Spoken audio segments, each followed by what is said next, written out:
Hi, we're Green Day, and you are watching AP-RED.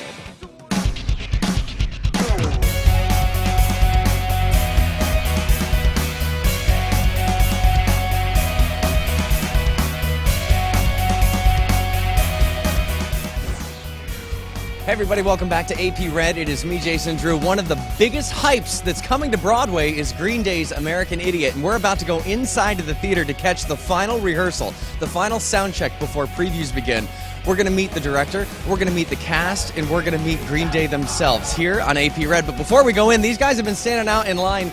I'm Johnny Zuckerman. Hi Johnny, what's your name? Adam Hammerman. How did you guys get, you won the contest to get in, right? Well, I got an email sent to my BlackBerry, so I responded like a minute later, and I put down for two people because he's my best friend and also loves Green Day, so we came from Washington, D.C. to be here. Did you really? Yeah, this You morning just we got took the a train. email last night, right? To say that you won. We got the email last night that said we won, and Woke we up took at 5 a.m., Woke up at 5 a.m., took a train, we just got off the train and walked over here. Katie, now you not only have tickets to tomorrow night's first showing of the preview, you won the contest. I did. And you had to fly in from... Florida. I had to take a flight last night. All the flights were sold out. Had to go standby. Didn't get in until 2 o'clock this morning. And that's your love for Green Day. Yes. Before we get into talking about your craft and your vocal technique and things like that, what'd you get for lunch? I ordered a very sensible salad niçoise. Lovely. I as well, a sensible, well, not as sensible, the Cobb salad. A Cobb salad, that's what Michael got. Oh, You have good taste. We're so alike. Are you guys ready for the ride that is about to begin with this I show? hope so. Yeah. I think so. Yeah. Yeah. I do believe so. We had a really great opportunity to do the show at Berkeley Rep last year, and that was amazing. And that really taught us from the feedback that people were giving us that this could work in New York City on Broadway, and that people would take to it. And we sure hope that they do. It's been really kind of a life-changing experience working on the show, and I think now we're just so anxious to share it with everyone. There's hanging upside down, there's jumping on beds, there's a Barca-lounger. There is a Barca-lounger. There is. Yes. I mean, we're talking excellent show. Yeah, I mean, those three things Barca-lounger alone. alone, Right? I know. We don't even really need to do anything else. No. But no, it's such a high energy show, and we only got a taste. I mean, you guys did the song in the studio with Green Day, 21 Yeah. Guns. Yeah. That must, were you pinching yourself going, where... I haven't stopped pinching myself, I Yeah. think. Okay, good. Okay, stopping Or now. after Yeah. okay. I've been pinching myself this whole interview. I'll pinch. Yeah, you can pinch me. That wasn't yourself. Oh, God, I'm sorry. I was wondering. I thought I was just numb to it at this point. No, it's good. So, Rebecca, you're going to be on the cover of Teen Vogue magazine. Oh, not on the cover, Not no. on the cover, just John and I you together both were actually in did. touch. Oh, yeah, we did a shoot for Yeah, that. we Yeah. did.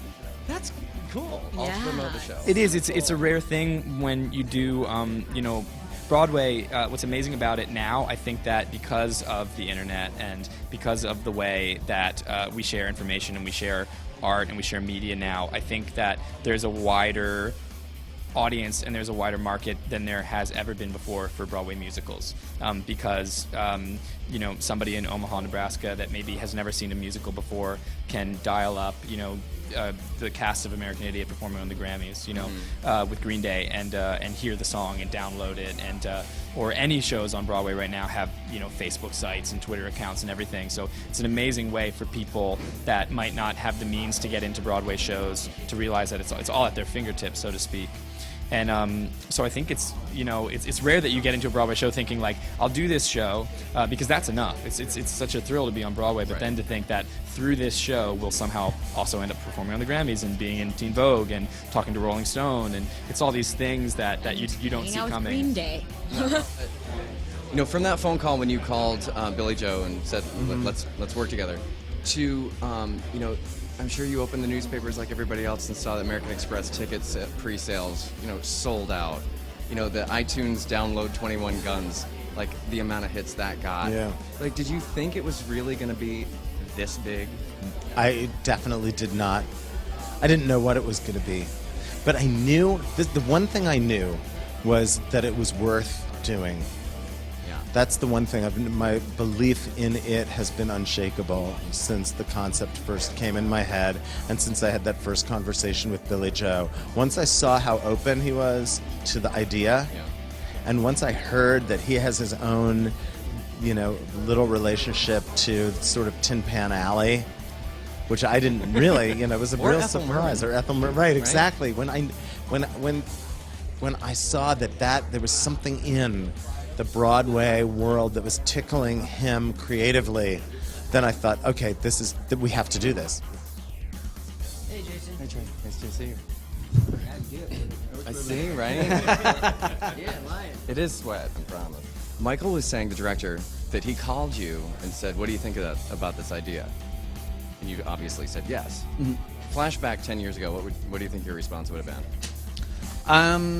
I don't think I would have been prepared for anything. I think it took years for us to evolve into the band that we are right now. So I don't have an answer for that. But I think evolution took its course, and then this is where we're at now.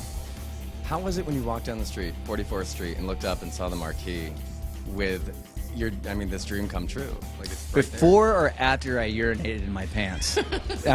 I was. It was warm. Did you know. Do it while you were urinating? Because that's actually, you could do both. No, I was blown away, especially seeing St. James Theater and American Idiot on the sign. I was it's just overwhelmed, and just going and seeing and feeling that history that's inside that theater. It was like I was blown away. You know. We have a lot of crazy ass ideas, and to see one actually happen, it's pretty good. What's one of the other crazy ass ideas? God. The list is long. I had this dream last night.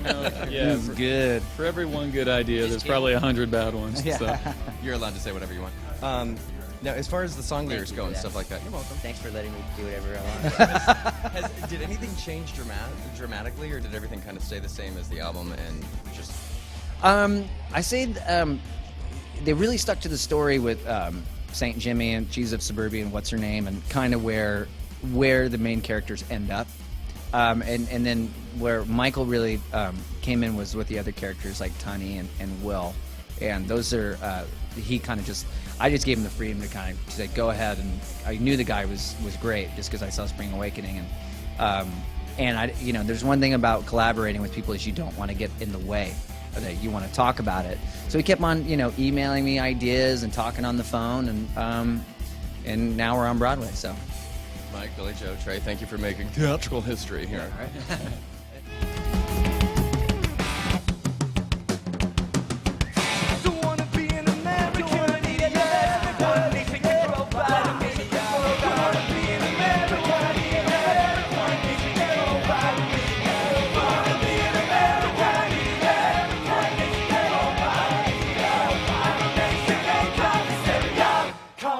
To idiot America, welcome to our new kind of adventure.